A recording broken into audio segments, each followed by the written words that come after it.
Welcome into the Culture Clash podcast clips, where we'll be posting tasters of the podcast for people who don't have time to listen to the whole 1 hour 15 podcast, because obviously that's a very long time.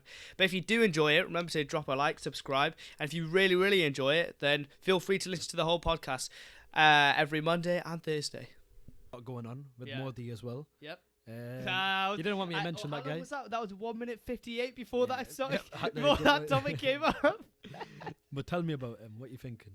To be honest, not sure that much about it. Yeah. But from years of my dad watching NDTV in the morning, I'd be coming downstairs for breakfast. He'd be watching NDTV, getting brainwashed by the fucking Hindi station. Yeah. All I know is Modi is a bad person. He's a bad boy. He just kills anyone he sees, and he's very anti-Islam, which is like a bit long, especially for a Muslim. And a lot of Muslims have to like flee the country, which isn't great, especially in like a huge economy like India. Like that shouldn't be happening. Yeah. And the fact that the whole world just like gets on with it is like very weird, very odd.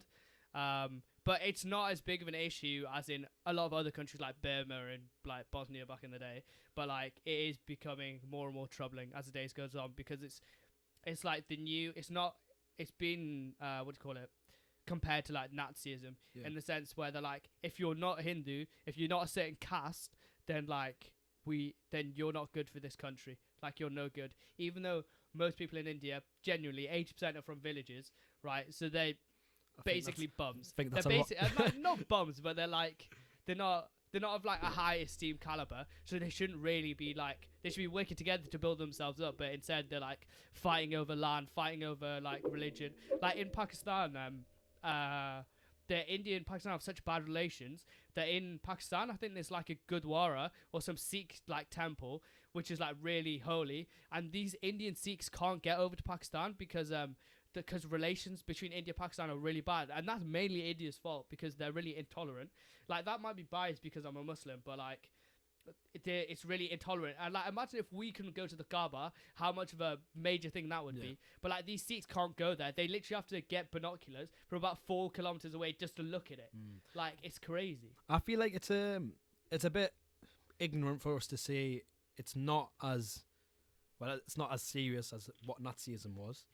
I would say it's about as serious, because we need to think about what Modi's doing. And obviously we're not professionals at this, but what we can say is Modi's not only discriminating against Muslims, he's also doing it against Christians. Yeah, so to everyone. In South India, they've got a lot of Christians, like most of them are Christians. They have a lot of churches there, and they literally can't live up in North India because the Hindus, if they see them wearing cross, they'll go for them. So it's not only Muslim. I think it's just it's a very.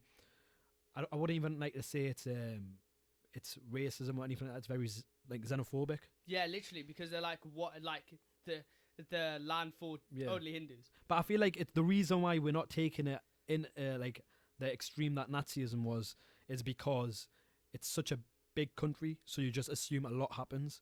So that's why you're not taking it as serious. Same with China, I would say, because China's so big. I feel like people don't notice the actual extent of how bad they're doing. The thing with Germany was they marginalized a massive population. Yeah. But if you compare it to the Muslims that are being marginalized, or if the Christians had the opportunity to get marginalized, it'd probably equate to it.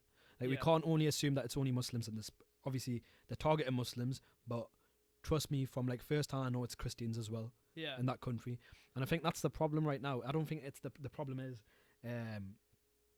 like as such. Like the problem with Muslims that they've got, I feel like it's kind of like an Asian problem that they've got altogether. Yeah. I feel like they're using religion as an excuse as well. 100%. More than anything for like just to get the ideas across. And like as Modi, I'm sure he was. I don't want to say something wrong, but he was like head of the army or something. Yeah, exactly. Like, I'm sure he was. He was head of some like. Yeah, exactly. So it's much once you're in that kind of state where you're deciding like, oh, okay.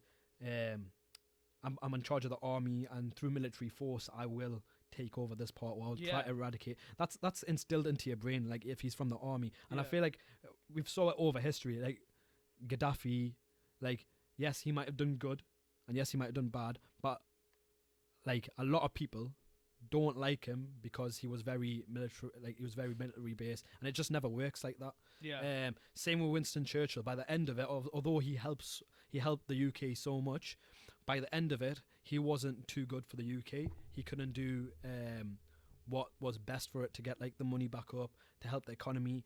It's because military and politics shouldn't go hand in hand. That's what 100%. I feel, and I feel like that it's been like a common pattern over history. That's what I would say the problem with India is right now.